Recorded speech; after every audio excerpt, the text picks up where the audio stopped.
In the autumn of 1941, as tensions between the United States and Japan reached a breaking point, American soldiers stood on the precipice of the greatest conflict humanity had ever witnessed. And in their hands, they carried a weapon that would fundamentally alter the course of modern warfare, a rifle whose mechanical innovation would prove as decisive as strategy itself. The M1 Garand was not merely a gun, it was a revolution. It was the instrument that transformed American infantrymen from soldiers into unstoppable force, and its impact on the battlefields of Europe and the Pacific would echo through history for generations to come. Before the M1 Garand, the armies of the world were locked in an outdated paradigm of warfare. Most infantry rifles were bolt-action weapons, designs that required a soldier to manually work a mechanical action between each shot. This meant that for every round fired, a soldier lost precious seconds fumbling with the bolt, precious seconds that could mean the difference between life and death in combat. The British soldier carried the Lee Enfield, a masterpiece of bolt-action engineering. The German infantryman was equipped with the Mauser Model 98, reliable and accurate, but fundamentally limited by its mechanical design. And yet, the United States Army made a choice that would set them apart from every other military power on Earth. They embraced the semi-automatic rifle, a weapon that could fire as fast as a soldier could pull the trigger, with no manual action required between rounds. That weapon was the M1 Garand. The story of the M1 Garand begins not with the roar of combat, but with the quiet determination of one man, John Garand, a Canadian-American engineer born on New Year's Day in 1888 on a farm near Saint-Rémy, Quebec. When John was just 11 years old, his father made a fateful decision to move the family to Connecticut, following the death of his mother.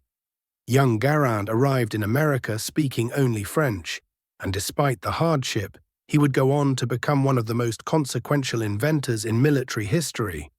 The boy who swept floors in textile mills and learned to speak English in the cacophony of factory work possessed an extraordinary mechanical gift. While still a teenager, he patented a telescopic screwjack, demonstrating the inventive genius that would define his life. By his 19th birthday, Garand had become a skilled machinist, working for precision tool manufacturers in Rhode Island and New York City. During World War I, Garand turned his talents toward weapons design.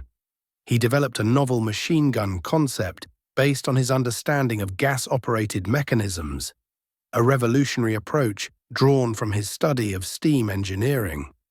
Though the Army rejected his design, the impressive work caught the attention of military officials. In 1919, the government hired him as a designer for the National Bureau of Standards in Washington, where his work on semi-automatic weapons continued to impress military leadership.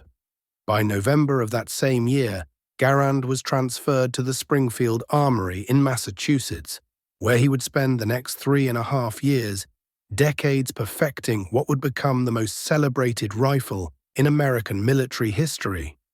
He became a United States citizen in 1920. Springfield Armory tasked Garand with an ambitious challenge: design a semi-automatic rifle to replace the aging bolt-action M1903 Springfield that had served American forces since the beginning of the century.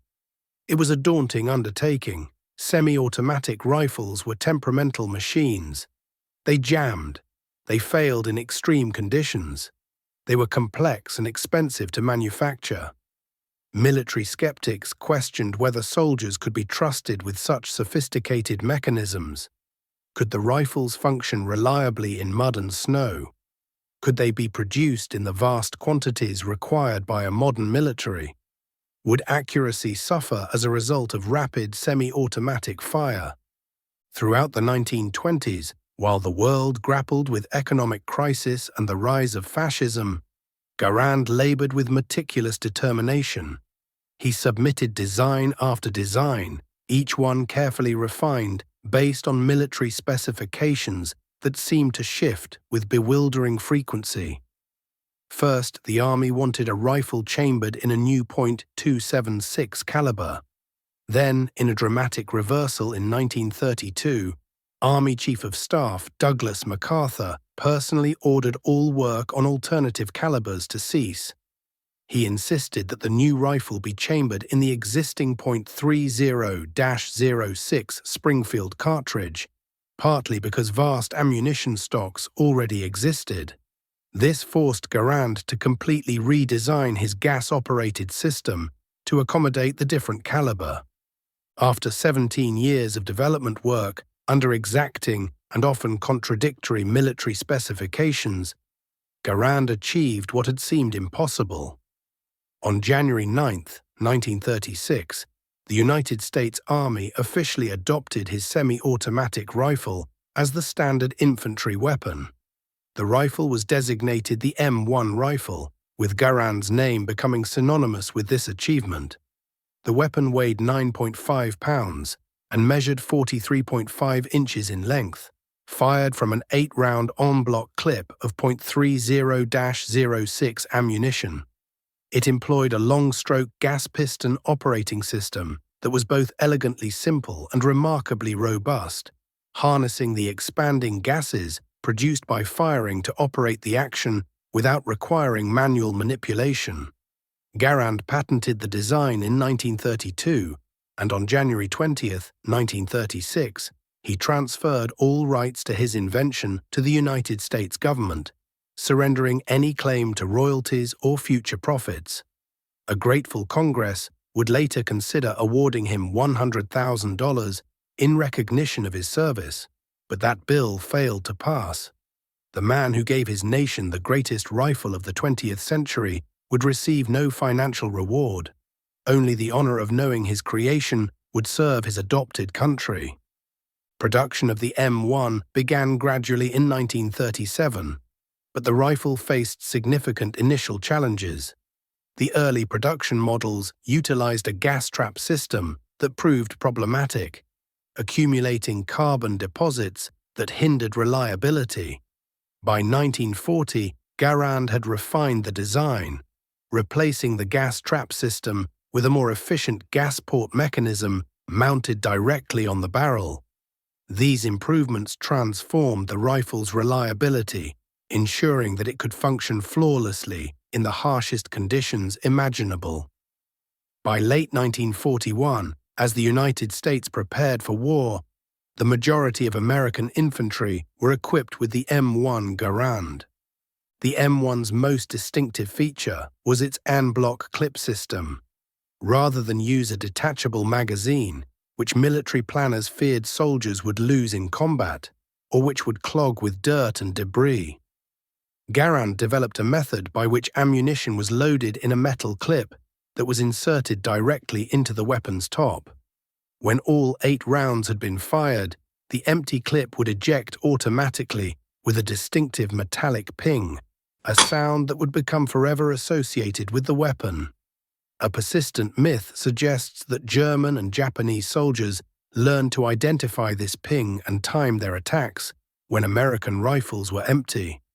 However, the historical evidence indicates this was largely exaggerated. German soldiers questioned after the war expressed skepticism that they could have heard such a sound amid the chaos and cacophony of battle. Yet the legend endured, reflecting the psychological impact the M1 had on those who faced it in combat. When the United States entered World War II, following the attack on Pearl Harbor in December 1941, the M1 Garand was already being produced and distributed throughout the armed forces. American infantrymen now possessed a firepower advantage that would fundamentally shape the character of the war. An American soldier could fire approximately 16 to 24 rounds per minute in sustained fire, though experienced marksmen could achieve far higher rates. In contrast, a German infantryman with his bolt-action Mauser 98K could fire perhaps 10 to 12 rounds per minute. This meant American troops could maintain overwhelming suppressive fire while maneuvering, could react faster to enemy threats, could dominate firefights through sheer volume of accurate, rapid fire. In the chaos and confusion of combat, this advantage was not a luxury, it was a necessity for survival. The first major test of the M1 Garand came at Normandy on June 6, 1944. As American troops stormed ashore across the beaches of France, stepping into machine gun fire and artillery barrages, the M1 Garand proved its worth in the most brutal circumstances imaginable. Soldiers waded through salt water while carrying their rifles above their heads, and once they reached the beach, they deployed the Garand with devastating effect against German positions. The rifle's reliability in sand and salt water impressed observers. Throughout the brutal campaign across France, the M1 Garand consistently outperformed German bolt-action rifles in rate of fire and overall combat effectiveness. This advantage proved equally decisive in the Battle of the Bulge, Germany's final major offensive, launched in December 1944. As German forces surged through the snow-covered forests of Belgium and Luxembourg, American soldiers formed defensive positions and engaged German troops advancing through the winter landscape. The speed of fire provided by the M1 Garand allowed American defenders to inflict devastating casualties on German attackers, helping to turn the tide of that pivotal battle. In the bitter cold, when frozen fingers could barely function, the M1 Garand's simple and robust operating system continued to function reliably, while more delicate mechanisms failed. In the Pacific theater, the M1 Garand proved equally invaluable against Japanese forces. From Guadalcanal to Iwo Jima to Okinawa, American soldiers relied on their rifles in some of the most brutal island-to-island fighting of the entire conflict. In close-quarters combat in dense jungle terrain, the semi-automatic fire of the M1 Garand provided a tactical advantage that often meant the difference between victory and annihilation. Japanese soldiers, equipped primarily with the Arisaka Type 99 bolt-action rifle, found themselves outgunned in direct firefights against American infantrymen armed with Garands. The rifle's performance was so impressive that even the Japanese took notice. They would eventually attempt to develop their own semi-automatic rifle based on Garand's design, producing the Type 4 and Type 5 rifles in small numbers before the war's end. Production of the M1 Garand ramped up dramatically as America mobilized for total war. At the height of production, American factories were manufacturing tens of thousands of rifles monthly. By the end of World War II, over 4 million M1 rifles had been produced by Springfield Armory and other manufacturers, including Winchester Repeating Arms. The rifle represented American ingenuity and manufacturing excellence, a product of mass production and democratic innovation.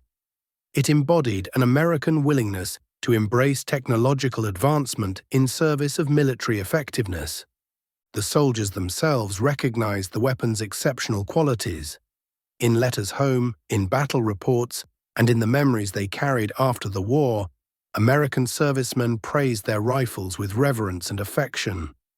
The M1 Garand was not merely equipment, it was a lifeline, a trusted companion in humanity's darkest hours. General George S. Patton, one of the most celebrated commanders of the Second World War, would remark that the M1 Garand was the greatest battle implement ever devised. This was not hyperbole. It was the considered judgment of a military leader who understood that battles are won not by strategy alone, but by the weapons in soldiers' hands and their faith in those weapons. When the Second World War ended in 1945, the M1 Garand did not retire to history's dustbin. During the Korean War, which erupted in 1950, American soldiers again carried the Garand into combat against North Korean and Chinese forces. The rifle performed admirably in the frozen terrain of Korea, proving that its reliability extended far beyond the temperate battlefields of Europe. American troops valued the M1 Garand precisely because they knew it would function in conditions where lesser weapons failed. Nearly 1 million additional M1 rifles were manufactured during the Korean conflict. The rifle's influence on subsequent weapon designs cannot be overstated. The M14 rifle, which succeeded the Garand in 1957, was directly descended from Garand's design philosophy. Garand himself contributed to the M14's development before his retirement in 1953. The M14 maintained the same gas-operated system, while adding selective fire capability and other refinements. Even today, long-range competition shooters and military historians recognize the M1 Garand as one of the finest rifle designs ever produced. Its gas-operated system became the template for countless military rifles developed by nations around the world. Total production of the M1 Garand exceeded 6.5 million rifles throughout its service life. The rifle saw use beyond America. Allied nations and countries that received American military aid used the M1 extensively. Even after official replacement by the M14 in 1957, the M1 Garand remained in service with reserve units and friendly nations into the 1960s and beyond. Some sources indicate that military organizations were still using M1s into the 1970s, and certain Allied nations continued carrying the rifle into the 1980s. Yet the true legacy of the M1 Garand extends beyond mere mechanics and manufacturing. It represents a pivotal moment when American military thinking embraced innovation over tradition, when soldiers' lives were valued enough to invest in superior technology. In an era when most armies clung to bolt-action rifles that had barely evolved since the 19th century, the United States took a calculated risk on semi-automatic warfare. That decision, made by military planners and embodied by John Garand's genius, changed the course of history. The M1 Garand armed the soldiers who defeated fascism in Europe and imperialism in the Pacific. It was carried into battle by brave men who knew the rifle would give them the best chance of survival. Today, when military historians and engineers examine the M1 Garand, they see not merely a weapon, but a testament to human innovation and determination. John Garand's creation proved that progress is possible when brilliant minds refuse to accept the limitations of the status quo.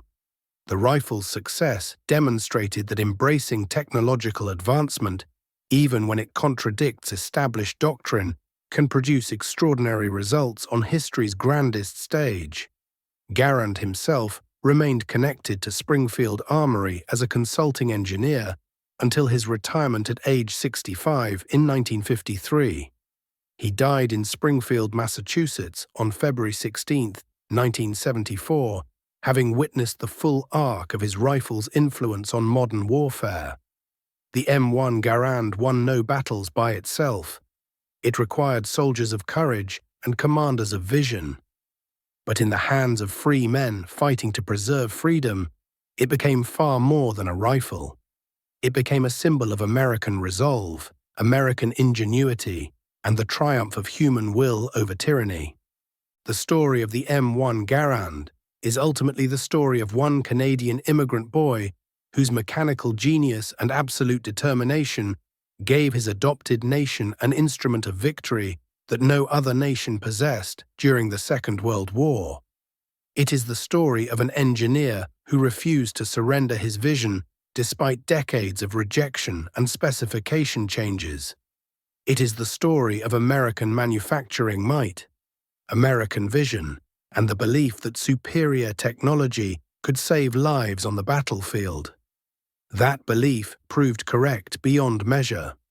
If you found this exploration of the M1 Garand compelling, we invite you to subscribe to our channel for more deep dives into the weapons that shaped human history. Please share your thoughts in the comments below. Which weapon would you like us to examine next? Thank you for watching and see you on the next video.